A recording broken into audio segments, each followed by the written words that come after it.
DPWH, DPWH, DPWH, DPWH.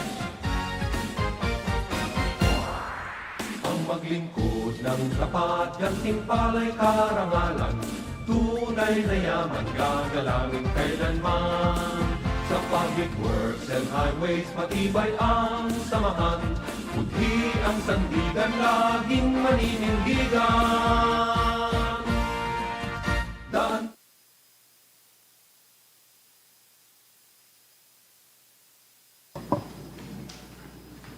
Okay.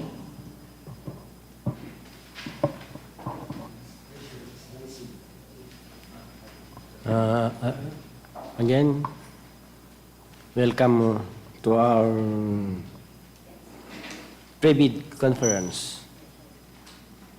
To the back members, Engineer Rolando Turida, Engineer Mario Natividad, Engineer Castro, and to the back Secretariat, to the TW members, good afternoon.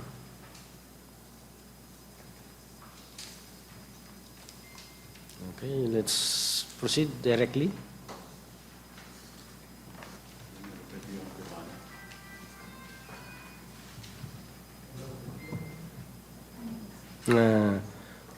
Call to order for the pre-bid conference for 4 civil works projects with contract ID number 23BC0232, 23BC0233, 23BC0234, and 23BC0235. May I request the back secretariat members, Ms. Ice, to please roll call and declaration if we have a quorum.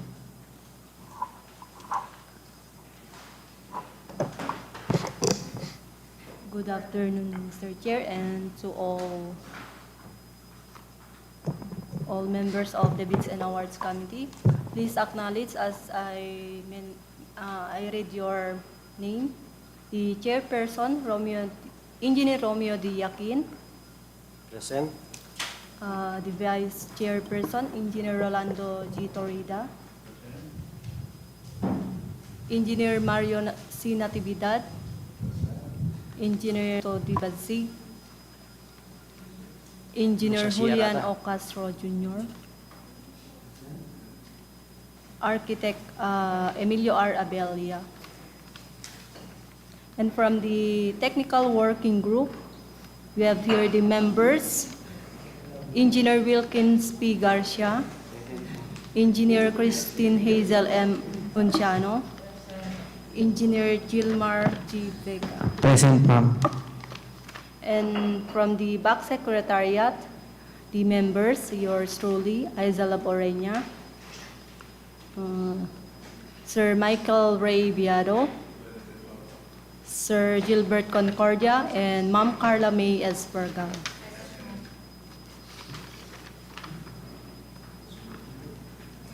Mr. Chair, with the majority of the back members, wherein 6 out of 7 are present, I declare that there is a quorum for this pre-bid conference. Okay, thank you, Ms. Ice. Okay, let's start.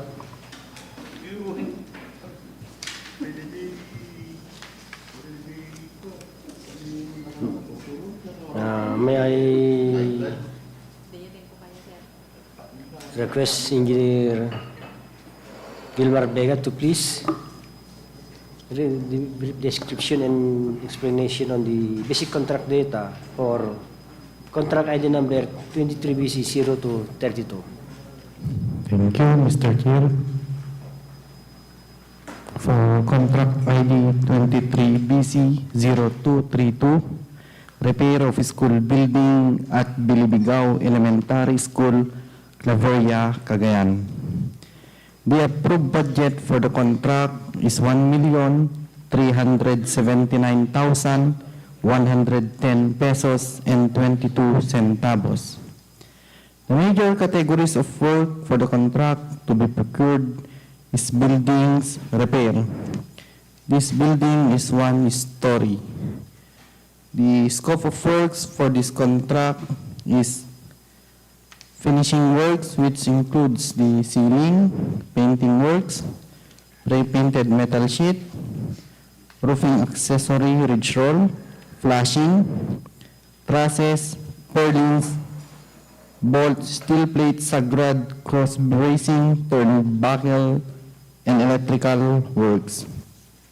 The total project duration for this contract is 94 calendar days.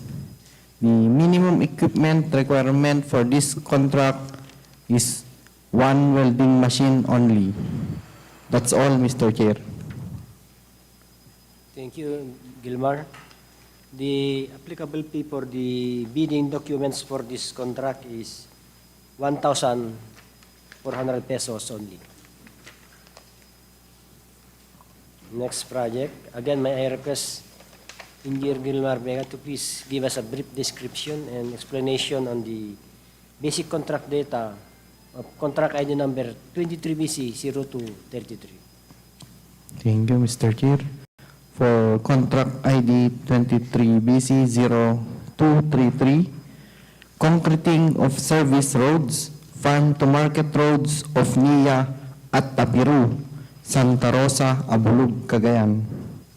The approved budget for the contract is 11,900,000 pesos only. The major categories of works for the contract to be procured is roads, construction, PCCP. The length of this contract is 1,090 meters. The scope of works for this contract is embankment from roadway structure excavation, embankment from barrow, subgrade preparation, aggregate subbase course, gravel surface course for the gravel shoulder, and PCCP for the carriageway.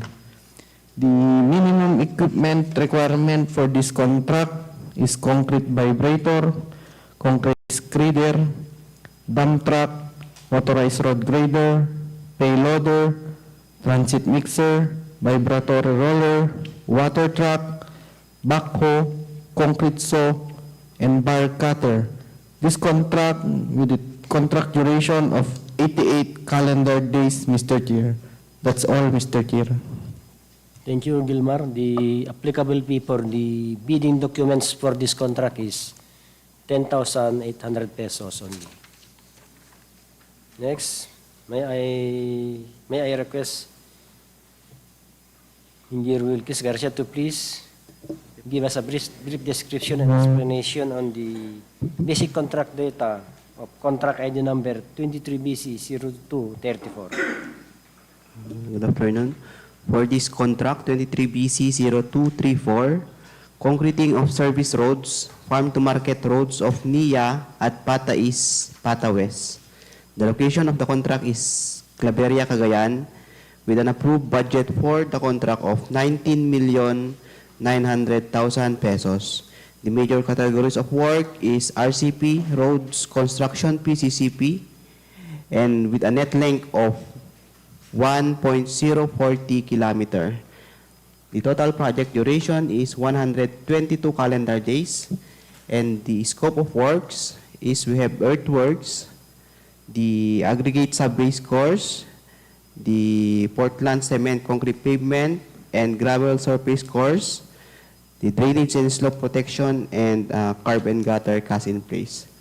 The minimum equipment requirement for this project: 1 unit bulldozer, 1 concrete vibrator, 1 concrete spreader, 1 dump truck with a capacity of 12 cubic yard, 1 motorized road grader, 1 bagger mixer, 1 payloader with a capacity of 1.5 cubic meter, 1 plate compactor, 1 transit mixer, 5 cubic feet per minute, 1 vibratory roller, 10 metric tons, 1 water truck, 16,000 liters, and one backhoe with a capacity of 0.8 cubic meter. That's all, Mr. Chair. Thank you, Wilkins. The applicable fee for the bidding documents for this contract is 13,800 pesos only.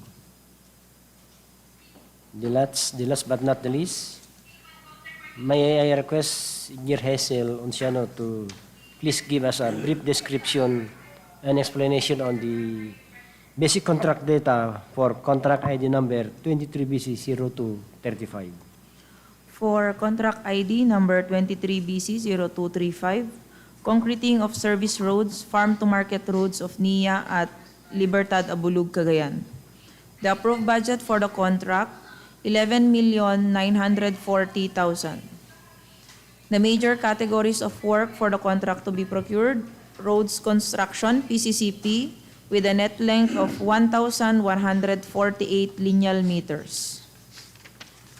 The scope of work includes removal of obstruction, structure excavation, pipe and drain excavation, embankment from roadway, subgrade preparation, sub-base course, surface course, pipe culverts with a diameter of 36 inches, with a project duration of 85 calendar days.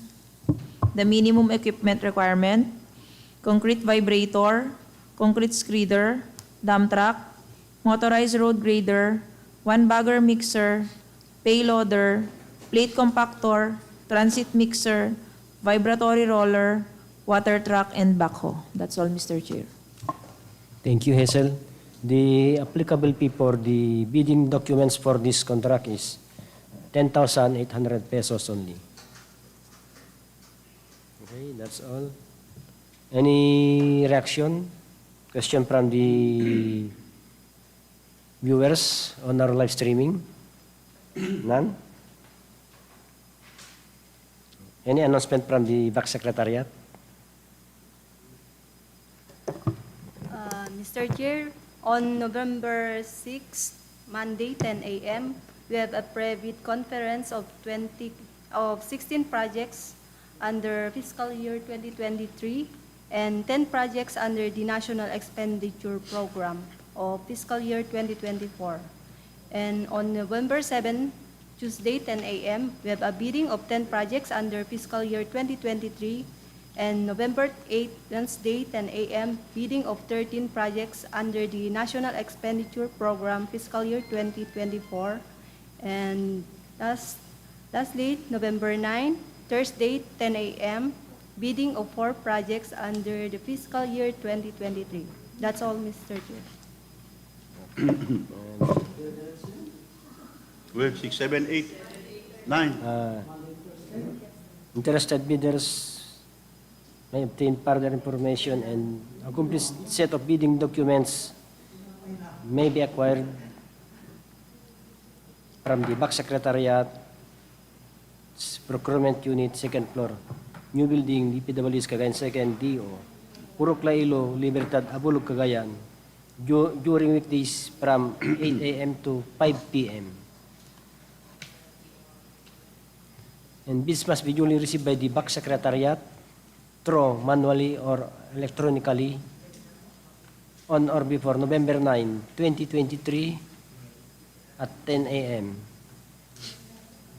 Late bids shall not be accepted, and bid opening shall be on November 9, 2023, immediately after the deadline of submission of bids at new conference room, ground floor, annex building, DPW's 2nd DO, and or through DPW's email e-bid submission portal. May I request the back secretariat members to please read the documents to be submitted by the bidders.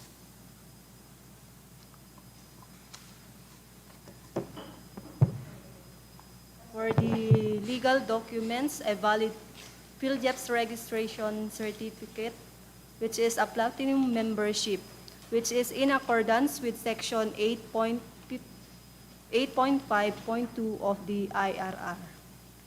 And for the technical documents, the statement of the prospective bidder of all its ongoing government and private contracts, including contracts awarded but not yet started, whether similar or not similar in nature and complexity to the contract to be bid. The statement of the bidder's single largest completed contract, special pickup license in case of joint venture, original copy of the bid security, the project requirements, the organizational chart, list of contractors, key personnel, the project manager, project engineers, materials engineers, and foremen. List of contractors' major equipment to be used for the project, and the original duly signed omnibus sworn statement. For the financial documents, the prospective bidder's computation of net financial contracting capacity. And for this joint venture,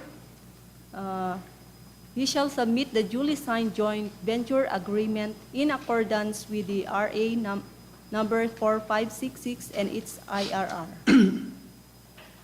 For the financial component, the bidder submit the original of duly signed and accomplished financial bid form, original of duly signed bid prices in the bill of quantities, duly accomplished detailed estimates including a summary sheet indicating the unit prices of construction materials, labor rates, and equipment rental used in the project to be bid. And lastly, the cash flow by quarter. That's all, Mr. Chair. Thank you, Ms. Ice. At this juncture, I would like to thank you for attending our pre-bid conference. Mayroon lang akong suggestion, Mr. Chair. Yes. Yung mga kabibid na project natin, marami yung school building repair. Kung dito, off the record, kung po pwede lang paki-advise na natin yung mga contractor natin na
Adjourn the pre-bid.